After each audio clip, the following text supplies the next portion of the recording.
It's win and get in for the Chargers on Monday Night Football against the Colts. And if their offense can find some consistency, they'll avoid the upset.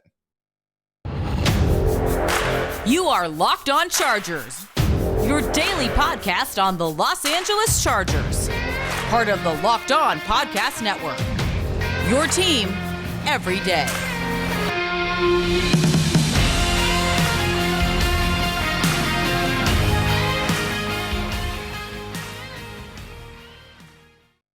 What is up, and welcome into the Locked On Chargers podcast. I'm your host, Daniel Wade, joined as always by my co-host, David Drogemeyer, and we've been covering the Chargers together now for 7 seasons, but this is our 5th season as a host of the Locked On Chargers podcast, bringing you your team every day.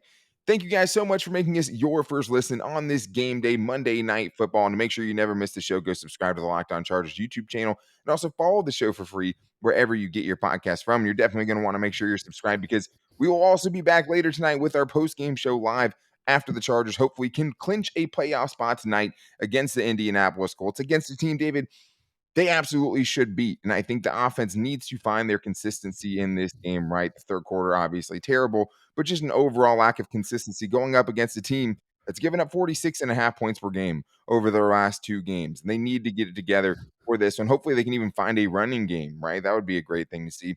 Defensively, I think it's pretty simple, right? Make things tough for Nick Foles. Make them earn it. Don't get bullied, right? And let them just do the exact game plan they want. Run the football on you 4 or 5 yards of carry. And the Chargers have been better at that. I think the Chargers have a good chance defensively to hopefully keep things going. We'll see if they can do their third defensive, really stellar performance in a row. Before we get into our bold and game predictions, where I think I have a minor miracle happening in my offensive bold prediction this week, so you're going to want to stick around for that. But David, as always, it starts with the offense on this team and the lofty expectations that we have and should have for it with Justin Herbert at quarterback, because the injury report's pretty clean for the Chargers offense this week, David. It's very, very nice to see that. But once again, all the weapons are back, the big ones, right? Donald Parham's even back in the mix. Mike and Keenan both back in the mix. You have all your guys. Your offensive line probably had its healthiest week in a while this week, right? Extra day to rest too. All great news for the Chargers. But the Chargers offense still can't find consistency. They need to find it in this game, David, because you talked about it on the crossover, right? Taking care of business. The way you let teams stick around is by going in offensive scoring droughts, right? Not scoring but in the second or third quarters like they did last week against the Titans. That has to get ironed out this week if the Chargers want to not give us a scare, right, and take care of business and win a game they absolutely should. Absolutely, and that part of that is scoring points, Daniel. They got to do it. They punted 7 times against the Titans. They were 4 of 13 on third down. 12 drives, you scored on 3 of them. That's just unacceptable. You cannot do that and expect to win football games in the NFL consistently. Although we know this is a battle-tested, battle-hardened Chargers team. They have went through a lot of adversity, Daniel. But if they want to do that, if they want to sustain that success, they have to protect Justin Herbert much better than they have lately. The last 5 games, 21 sacks. It's just horrible. I mean, even Justin Herbert and all his heroics and his ability to escape the pocket and his ability to feel pressure and really extend plays, you got to give him more time so he can really throw the ball down the football field. Yeah, of course, with this Colts defense, it's a little confusing because they've been bad. I told you how many points they've given up over the last 2 games, 93 points against the Vikings and the Cowboys, and a lot of that in the second half as the Vikings pulled off the biggest comeback in NFL history last week against this defense, right? And they're not getting a lot of guys back that they didn't have last week either. It's not like the reinforcements are coming for this defense, but I do think that the defense is better than probably we think it is, or you would think at least on a surface level when you look at their stats, because I think one thing that really hurt them was having the most turnover-prone quarterback in the entire league, right? And how many times this defense has been put up in really bad positions when their quarterback's turning it over 2 to 3 times every single game. And now they have Nick Foles, right? So that won't necessarily be the case this week unless the Chargers really force the issue. But you're right. I mean, Justin Herbert has 1,015 passing yards over the last 3 games. The Chargers have averaged 20 points per game over those 3 games. It's not enough. The most they've scored in the last 3 games is 23 points against the Dolphins, right? 2 out of 6 in the red zone. In a game that they dominated. In a game they totally dominated. Last week, you don't score in the second or third quarters. You need to iron it out. We all know how bad it is in the third quarter, right? 6 combined third quarter points over the last 8 games for the Chargers. 6 points they've scored in the third quarter in the last Anemic. 8 games. It's insane. But I think the other big thing here, David, as far as taking care of business, is just avoiding those big mistakes, right? If Yeah. you look at how the Vikings got down so big to begin with in that last game, a pick six, right? Fumble inside the Colts 35-yard line that took points off the board. One blocked punt for a touchdown. Back-to-back turnover on downs in the first half. Like that's how you end up, letting a team like the Colts stick around. So that is going to be a major key in this one as well. You turn the ball over that many times, I don't care who you're playing. You are going to end up on the wrong side of the scoreboard 9 times out of 10. And so you absolutely can't do that. You can't give a team that doesn't have a lot to play for more opportunities to score points and, to be able to build a lead, because then they're going to do what they want to do, which is run the football on you and really grind you out and keep Justin Herbert and that high-powered Chargers offense on the sideline. So you absolutely cannot do that. Another thing that they got to do in this game is attack the soft spots in the cover three. We know the cover three very, very well because old friend alert, the defensive coordinator of the Colts is Gus Bradley. Obviously, the Chargers had Gus Bradley on the staff for a very long period of time. He plays a cover three zone. There is going to be some soft spots. If you utilize some motion, you should be able to get a favorable matchup on a linebacker, and you really should be able to exploit that. There is going to be some soft spots there. The Chargers and Justin Herbert should be looking to dice it up. 100%. And one of the things that we also remember from Gus Bradley was even then the Chargers couldn't ever stop the run. And hopefully this is a game where the Chargers can get their running game back on track a little bit. We saw some positive moments last week, right? Especially in the red zone. It was nice to see them kind of force it down and Yeah, force the issue down there with the run and just be able to run it 3 straight times in first and goal and get a touchdown out of it. It was great. yeah, And if you look at just the raw stats again for the Colts, it's not going to seem like it's a terrible, terrible run defense, but it has been lately, right? I mean, they've been getting gashed on the ground over yeah. their last 3 games. 82 carries, 431 yards, 5.3 yards per carry, just 2 running backs in 7 touchdowns. That means they're giving up 2.3 touchdowns per game to running backs over the last 3 games and 144 rushing yards per game. This isn't a great run defense, especially lately. The Cowboys absolutely destroyed them, but you have to do it a certain way. And I think against this team, when there's guys like DeForest Buckner, Grover Stewart on the inside, you have to find it on the perimeter. And what I want to see is better blocking from the Chargers wide receivers and tight ends, right? There's so Yeah. many runs for the Chargers where somebody's not connecting, something is blowing up the play. And I think they need better out of those positions because I think that's the best way to not only, help your running backs, but also help your offensive line, which has struggled, right? Yeah. Helping them again, not give up 5 sacks a game like they've been doing basically over the last 5. This is a way you can do it. And I think they need more out of those guys to get it done and actually kind of see some positive momentum in the running game, which we haven't really seen all season. And hey, let's get Zion Johnson running out in space more. Let's pull him Sure. more. I think They when have been, when yeah. that happens, I mean, he's extremely athletic, very strong. He's very good at the second level too. I mean, I think those are when the Chargers really get some of their best runs is Maybe some when they get. Isaiah Spiller, Yeah, I'd love it. I'd love to Josh see it. Kelly. I mean, Yeah. yeah, Josh Kelly definitely. I mean, I think Austin Ekeler, Josh Kelly have a really nice dynamic, a really good 1-2 punch.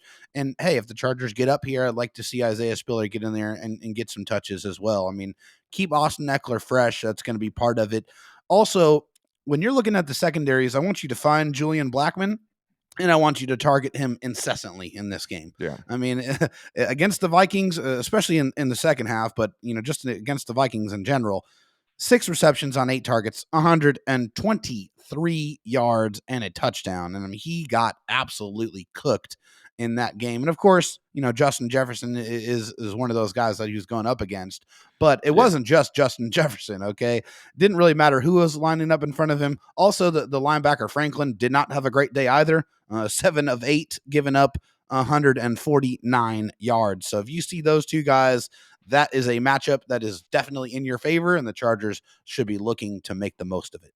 Yeah, and unfortunately for Zaire Franklin, I mean, 64 of that came on that crazy Dalvin Cook Sure. screenplay touchdown. Maybe the Chargers get the screen game back involved this week, right? But I mean, still, Yes. he's usually much better in coverage, or at least he had been this year. Still, Austin Ekeler is going to get a ton of touches in this game for sure, and that is somewhere that you feel like you have the better of that matchup, right? As well as having all of your weapons back. I mean, the Chargers should put up points in this game against this defense, and they should have put up points last week against the Titans. The Chargers need to iron it out this week. This is where you start working out the kinks and hopefully make a playoff run. Take care of business in this one. Clinch the playoffs tonight on Monday Night Football and do it with a good offensive performance where we're not talking about Joe Lombardi next week, right? Or on Tuesday or whenever that show is, right? Because it feels like we always are. Get it done this week against a Colts defense that's given up a ton of points over the last 2 weeks. But defensively, it's going to be a weirder kind of position because the Chargers are going up against Nick Foles, who hasn't started a game for the Colts, isn't also starting for the offensive coordinator that he was with the Eagles because Frank Reich's no longer the head coach. But the Chargers have some key things, and it's more about them, right? It's more about the Chargers not beating themselves defensively. So we're going to get into the keys for success for the Chargers defense, see if they can string together their third straight dominant defensive performance coming up right after this. But I do need to tell you guys about my favorite daily fantasy app. And of course, I'm talking about PrizePicks. And you guys can still get in on tonight's action in this big game for the Chargers. What I love about PrizePicks is it's just you versus the projection. So you can go into tonight's game, find the matchups that you like the best, and bet on that because all you have to do is pick 2 to 5 players. If they go score more or less than their PrizePicks projections, you win, and you can win up to 10 times your money on any entry. For tonight, you can still go Justin Herbert. Will he have more or less than 280.5 passing yards? Or if you have Keenan Allen going for more or less than 5.5 receptions.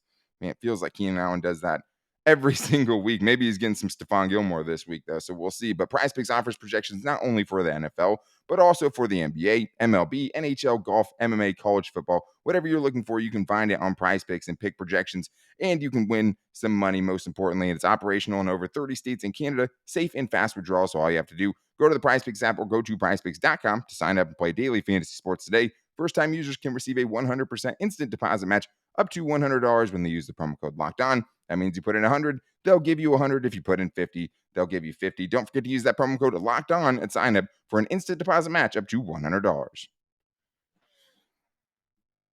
Of course, the Colts want to make a change and put in Nick Foles instead of the statuesque, turnover-prone Matt Ryan. Nick Foles scares me more for this game for sure. I mean, I don't even think it's a question at this point, but I think it is more of an indictment on what Matt Ryan's been able to do as opposed to Nick Foles, who started one game over the last few seasons, right? It's not like he's been lighting the league on fire either. But David, I think in this one, you're looking at the defensive keys, it's more about not beating yourself. So as much as you don't have any game tape on Nick Foles and what he can do with this Colts offense, for the Chargers, it's almost always more about what they're doing, right, than what the opponent is doing. And I think in this game, you have to make them earn it. I don't think you can give up the explosive plays. You can't give up the dumb penalties. You can't do the things that are always the common thread when the Chargers lose games they shouldn't lose, right? And that's the thing is the Chargers have been better at limiting the explosives lately, right? A couple against the Titans last week, a big Derrick Henry screen pass, one big play to a tight end late in that game for sure. Then you have the Dolphins game where they pretty much completely took away the explosive plays outside of picking up a 50-yard fumble for a touchdown and when Michael Davis fell down, right? But I think in this game, when you're going up against this team, starting their, fourth quarterback of the season or something like that, that is kind of what you have to do. Like, you cannot make it easy for this backup unit. No, you definitely can't. You got to turn up the heat. That's one of the things that you absolutely have to do. You got to get after Nick Foles. You got to make him move. He's a little bit more mobile than Matt Ryan, not much. I mean, he doesn't move around much, but he does have a lot more arm strength. And that was the one thing about Matt Ryan is he just couldn't get it there. He couldn't get the ball there. It looked like it was definitely something that was very hard for him. It looked like he was really exerting a lot of energy to try to make those throws. I don't see that, Nick Foles having that same kind of struggle here. But one thing you got to do for a quarterback that hasn't stepped on an NFL field at all this entire season and played one game all of last season is you can't let him get comfortable in his game script. You really got to, you got to harass him. You got to get in his face. You got to get him on the ground. You got to make him uncomfortable, make him have to really go out there and make plays. I think if you do that, he's going to throw up a couple of balls that the Chargers need to take advantage of taking away. One of the best ways you can make something hard on a quarterback is by taking away their best weapon, right? And their most targeted weapon, which for the Colts is easily Michael Pittman Jr. Oh, yeah. I mean, last week he had 10 catches in that game. No other Colts receiving option had more than 2 catches. So that just shows you, I mean, it was 10 catches for 60 yards, 6 yards a clip. So obviously not a very explosive game there. And it's also a little different because Nick Foles might have different favorite targets, right? But it's going to be hard to imagine he's going to have a ton of chemistry with this first unit, right? And I do think that this is an opportunity for the Chargers corners to really build on a couple of really good performances. And I think if you want to make them earn it, if you want to make it tougher, take away that first primary option is going to be a great first step. Oh, yeah. I mean, Michael Pittman has 86 catches. The next person close to him is Paris Campbell at 52. I mean, that is a gigantic difference. And I Yeah, mean, outside of Jonathan Taylor, which, who we know is not going to be playing in this football game and probably, he's not going to be playing for the rest of the season. right. The running backs don't really scare you. I mean, they're running at 3.6 and 3.4 yards per clip. Now, again, I understand who the Chargers' run defense has been this season, but as of late, it's been a lot better. One of the things that's in the Chargers' control that they've done an excellent job of the last couple of games is getting off the field on third down. I mean, it has been a huge change from the beginning of the season. I felt like I was ripping my hair out saying, get off the field on third down, get off the Yeah. field on third and long. Like, it seemed like the Chargers were allergic to it. The last two games, 3 for 11 allowed on third downs against the Titans and the Dolphins. And guess what? They won both of those football games. If they continue that success, getting off the field on third down, that is going to give more opportunities for Justin Herbert to go put points up on the board. That is one thing that needs to continue if the Chargers want to keep on rolling here as the season comes to a close. It is, and I think even in the Raiders game, they were much better, right? They held the Yeah. Raiders at 3 of 10. 30% is something you'd take any week, but that Yes. has been a huge key to why the Chargers defense has been a lot better, but I do think them being much better against the running game has also been a huge part of it because Absolutely. there's one thing you can't do in this game, and that's just let the Colts bully you because that's Yeah. what they're going to want to do. They're going to want to lean Quentin Nelson on you, right? They're going to want to Yeah. lean their offensive line on you and use these guys even at 3.5, 4 yards a clip. That probably turns to at least, 4.5 yards a clip against the Chargers just based on math and what Chargers have kind of elevated other teams' running backs. But it has been a little bit better lately. I mean, over the last two games, the Chargers have given up 88 yards at 4.6 yards per carry to running backs. I'll take it.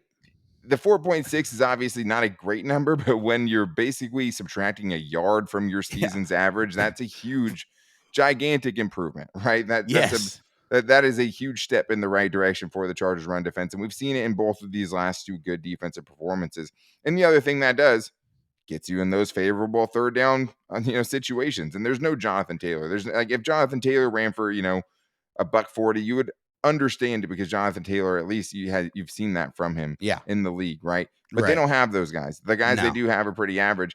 And that's basically this whole thing, David. That's why all these things are connected, right? Because if you Yeah. can not get bullied and do enough on the running game like you have over the last few games, right? Where you're last week, you talked about that stat from Daniel Popper, like over 9 yards on average on second down is what the Titans were facing. If you can Yeah. do that against the Colts are toast. I Oh, would yeah. just They straight got up, no the Colts are chance. toast. In this, I mean, as long as your offense does something right, and the And they're offense toast gives because up their work. offensive line is horrible at Right. pass blocking. They're really bad. Left tackle, 6 sacks given up.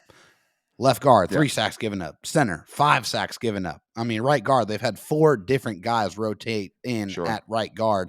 Right tackle, 5 sacks given up. I mean, this offensive line does not pass protect well. And yeah, Matt Ryan his inability to escape the pocket has a part to do with it, but they're just not that good. I mean, they can definitely be had. They can be taken advantage of. And if the Chargers continue to stop the run on early downs, they can really get after the quarterback. And oh, by the way, they get one of their best blitzers back in Derwin James in this game. Yeah. So that adds another element to that pass rush that if they're in those known pass situations, the Chargers can really pin their ears back, get creative, and have some fun getting after Nick Foles. I'm glad you brought up Derwin James because that is such a huge part of this game. Getting that dude back, and Yes. how can this defense reintegrate him in, right? Yeah. After having the performances they've had. And I think that another thing that goes along with that, right? Can Kyle Van Noy keep it up? Oh, yes. He's been great over the last 2 weeks. Has a sack in Phenomenal. each game, more pressures, had a couple of tackles for loss over the last 2 games. He's been huge. But Derwin James, you should be able to seamlessly fit someone like Derwin James back into the lineup. But for whatever reason, the Chargers were better without Derwin James in the lineup, which makes zero sense, right? Strange. And there's nothing that would make that make sense to me, right? Yeah. I mean, it just happened, and I just think it's more buy-in, it's better game plans, and now you get Derwin James to come in. Now these other guys have the experience of having to do it without him, right? And now you just add that dude into the mix. And the You confidence should from be playing ready. well. 100%. And I think that's one of the huge parts of this game is having that dude back, having another closer, having a guy who can get you the ball back. Will the Chargers offense be able to take advantage of it when they do great things? That's another story, because that's one thing I also want to see is just separation, right, from both sides, getting the defensive stops and the offense taking over and coasting to a finish.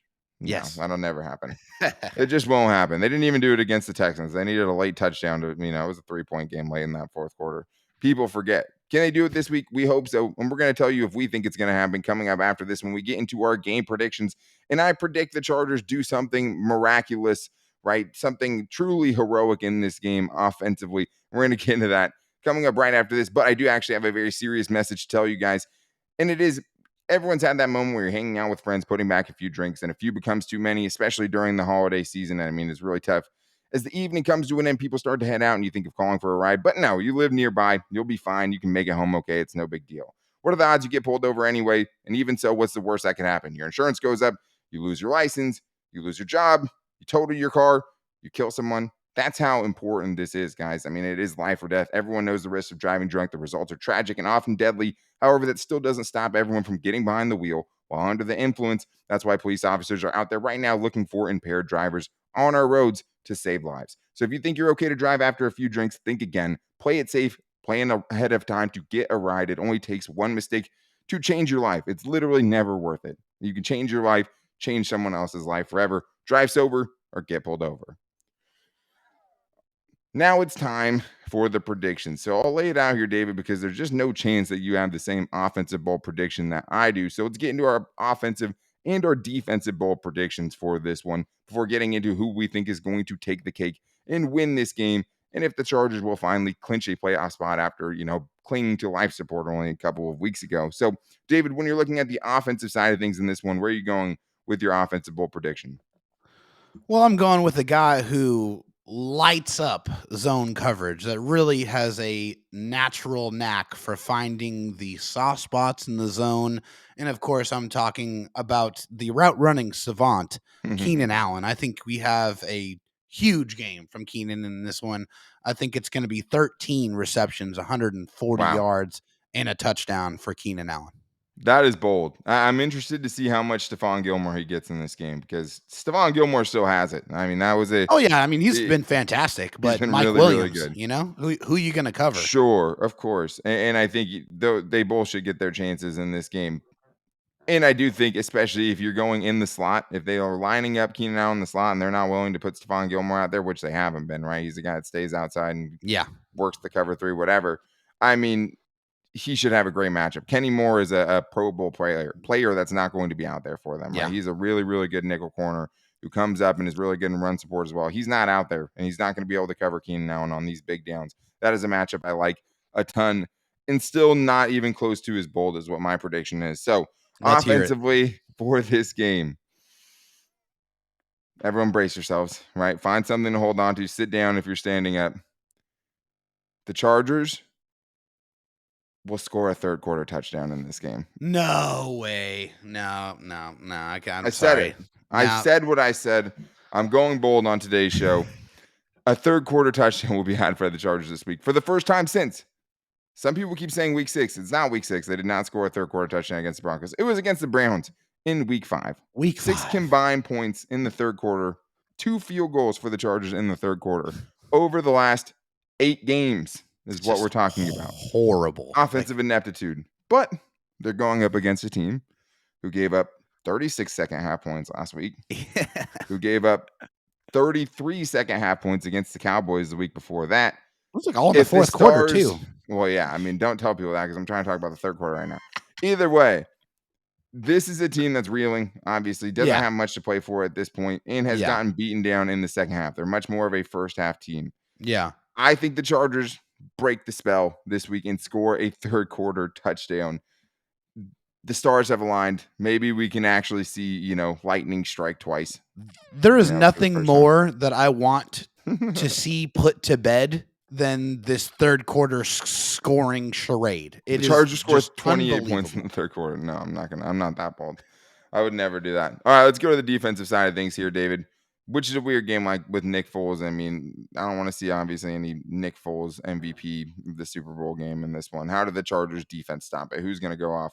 what are the Chargers defense going to do? Well, the guy that's going to go off in this one is the guy who has been leading some player-led meetings the last couple of weeks. And, that's from Daniel Popper of The Athletic. I'm talking about the guy who's on a one-year deal who has really been ratcheting up his level of play. A guy that you mentioned earlier in the show, his name is Kyle Van Noy. I think Kyle Baby Van M. Noy has really been turning it up lately. It feels like things are really starting to click. It took some time for him to really understand this defense, really get comfortable in this defense, and it is showing. He's playing the best football that he has played all season long, and he's doing it at the right time. I think Kyle Van Noy has 2 sacks and an interception in this game against the Colts. Love that. He's been playing great. I mean, it's crazy the switch that seems to have been turned on for that dude over Yeah. the last couple of games, because it hasn't just been, 2 random sacks that he ran into. Anybody can do that. Yeah. Yannick Ngakoue has ran into 9.5 sacks this year. But, he has been such an X factor, like we thought he would be originally. I guess we Yeah. just underestimated how much time it would take to get there, and how much it would affect him with Joey Bosa going out and having to just change his role completely, and just uh, do the tasking that didn't necessarily think he was going to do. Yeah. I like that one a lot. I mean, I think he could. I mean, I would like to see a Derwin James one too. That would be great. Yes. Mine for this one is, I'm going to go in team based on today's show for sure. So I'm going to say the Chargers are going to pitch a second half shutout in this game. I think they're going to hold the Colts from scoring in the third and fourth quarters. Give Let's the go. Colts a taste of the Chargers medicine in some sick way. And the Colts haven't been a great second half team like I talked about before. I mean, the Chargers You're right. are only allowing 8.5 points per game over the last 2. I mean, obviously 2 really good performances by them. But Indy only scored 3 points in the second half and overtime last week, right? Things totally fell apart with Matt Ryan. And they're only averaging 4.5 points per game over the last 2 games in the second half. So that is something I think is attainable for the Chargers. They've been hot. They've given up a couple of late scores over the last 2 games that probably could have been avoidable for sure. So I think that is something that they can do. I think they're going to do it this week. So let's get into our game predictions here, David. If you want to, tell the people what you think is going to happen. Well, Daniel, I put out a tweet about a Chargers fans Christmas list, and pretty much every single one of those things has happened. The Jets lost, the Patriots lost, the Raiders lost, and just as a bonus, the Miami Dolphins lost as well. Yeah. So the Chargers have the table set. Okay, all they got to do is win, and they're in. Yeah. And I've already given my prediction, but the reason why I feel like the Chargers are going to win and they are going to punch their ticket to the playoffs for the first time since 2018 is because this Chargers passing offense is going to be too much for the Indianapolis Colts, who is already underhanded. I think Justin Herbert has a big game in this one. I think the Chargers defense continues to play well. They have everything that's in front of them. They have all the motivation in the world. I think they get it done. 34-24. Let's pop some bottles and celebrate. Yeah, you have more faith in the Chargers offense than I do. I mean, the Colts have had a decent pass defense, at least until the last 2 weeks where they've just gotten shredded. But I think a big part of that, too, was Kenny Moore, who's not going to be in this game. We know that now, right? You have Brandon Faison out there. We all are familiar with Brandon Faison from his time with the Chargers. And the Chargers should put up 34 points. I just don't trust them to do it. I do think, though, that the Chargers will find a way to win this game. I don't have a ton of faith that they're going to be able to completely separate and just give us an easy Sunday, as we all would just, or Monday, I guess, that we would all would just love to see, right? The best Christmas present of all is not just a win, but an easy one. Yeah. Save the heart, rate of the rest of the fans out there who never get just to take it easy in the fourth quarter, right? Maybe do that. I have the Chargers winning in this one 24-16. I think that the Chargers end up, shutting them out in the second half. So I don't think the Colts are going to score too many points in this one, but I could see them get off to a fast start, which is one of the things they've actually been decent at doing over the last few weeks in this season. So I think the Chargers find a way to pull it off. I think they find a way to punch their ticket tonight on Monday Night Football, as they absolutely should. Beat a bad team, right? We got on the Chargers all year for losing, to every good team that came across them. They beat 2 good teams the last 2 weeks, right? 2 teams, I guess they were pretty good teams, at least. The best teams the Chargers have beaten this year, right? But the Chargers, for the most part, have beat bad teams. Like the Jaguars, turns out pretty good, right? Yeah. Not a terrible team. The Seahawks, that one still looks pretty bad. But the Chargers have been able to take care of business. They should absolutely beat this Colts team. This is a team with the Colts who have lost 4 games in a row. in 7 out of their last 8 games, and have a dude who has never coached the NFL off the streets, basically from high school football to coaching in the NFL, and Jeff Saturday. There's no reason for the Chargers And a to get out quarterback coaching that this has played game. one game in the last 2 seasons. Exactly. And the thing is like Brandon Staley, Joe Lombardi, all you guys, like there should be a noticeable coaching difference in this game, right? I'm Yeah. hoping to see a notice. They should be able to outcoach the team they're going up against on Monday Night Football. I want to see it. Let's see it. This is a big game for the Chargers, a chance to clinch. It's not a do or die game. It's not a must win game even, but you should win this game. Go do it, right? Give us a fun post game show tonight where we get to come on and talk about the Chargers making the playoffs. You have the game right in front of you. You choked down the stretch of the season last year. I don't want to see that again. And I don't think the Chargers,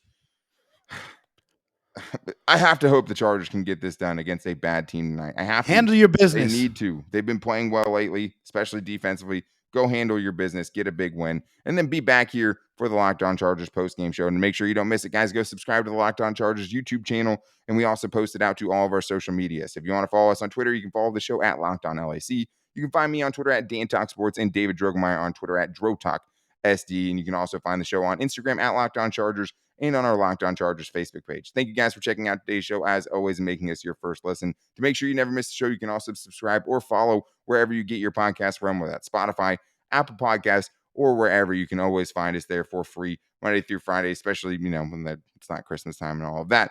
But Merry Christmas to everyone as well. Everyone out there that celebrates and observes Christmas, Merry Christmas. Happy Hanukkah, anyone who is celebrating Hanukkah as well. We appreciate all of you guys and all of our listeners. If you guys need a second listen, make sure to check out Locked On Sports Today with Peter Bukowski, who is going over everything that's going on around the league.